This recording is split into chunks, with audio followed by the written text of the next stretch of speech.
agradeciéndole a los compañeros de los medios de comunicación que nos acompañan. Queremos insistir y seguiremos insistiendo hasta el cansancio en la necesidad de perfeccionar la política de vacunación contra el COVID del gobierno federal. Llevamos un mes de legislatura y este tema prácticamente no se ha abordado con la seriedad que debiera y se nos olvida que estamos en medio de una emergencia sanitaria, en medio de una pandemia. Y quiero comentarles que en esta tribuna Morena se ha encargado de señalar en el discurso que arriba los pobres y abajo los privilegios, que los pobres tienen que ser el eje de la política pública, pero en el caso de la vacunación, los estados más pobres del país han sido relegados al sótano de esta política y lamentablemente está afectando a los que menos tienen.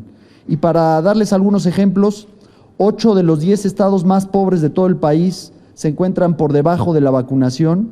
El estado más pobre de todo el país, Chiapas, y le agradezco la presencia a la diputada Olga Espinosa del PRD de ese estado que hoy nos acompañe, así como a la diputada Ana Teresa Aranda de Puebla y Miguel Monraz de Jalisco. Todos provienen de estados cuyos porcentajes de vacunación están por debajo de la media nacional. Pero les decía, volviendo al caso de Chiapas, Chiapas es el estado más pobre del país y Chiapas es también el estado que menos vacunas ha recibido de las 32 entidades federativas. Tiene hasta el día de ayer 48% de sus adultos vacunados, cuando en la Ciudad de México casi el doble, más del 95% de los adultos ya han recibido este beneficio. Esta política hasta el momento es inequitativa, como ya se ha mencionado, afecta a los más pobres, pero también es discriminatoria, porque está afectando a las entidades con mayor población de personas que hablan alguna lengua indígena. Y ahí es importante señalar que 6 de las 7 entidades con mayor número de hablantes de una lengua indígena también se encuentran por debajo del promedio nacional de vacunación. Y ustedes dirán, por supuesto que es injusto, pero esto afecta, insisto, doble o triplemente a los que menos tienen, porque los que peores acceso a la salud tienen pues son precisamente aquellos que menos ingresos reciben. Y en una circunstancia de enfermedad, pues las posibilidades de atenderse de manera adecuada no son las mejores. Déjenme decirles también que según algunos estudios a nivel internacional, aquellas personas que no tienen vacunas tienen 11 veces más riesgo de morir y 10 veces más riesgo de caer en una hospitalización grave. Y según los datos de nuestro país, el 90% de las hospitalizaciones están en este momento precisamente en personas que no han recibido su vacunación. También quiero comentarles que hicimos un análisis para determinar el déficit que tienen los estados en materia de número de vacunas con respecto al promedio nacional de vacunación, que hasta hace un día se ubicaba en el 72%. Y si tomáramos en cuenta esta unidad de medida, el estado de Puebla tiene un déficit de más de 1,5 millones de vacunas. Chiapas tiene un déficit de 1.3 millones de vacunas. Oaxaca tiene un déficit de 700,000 vacunas.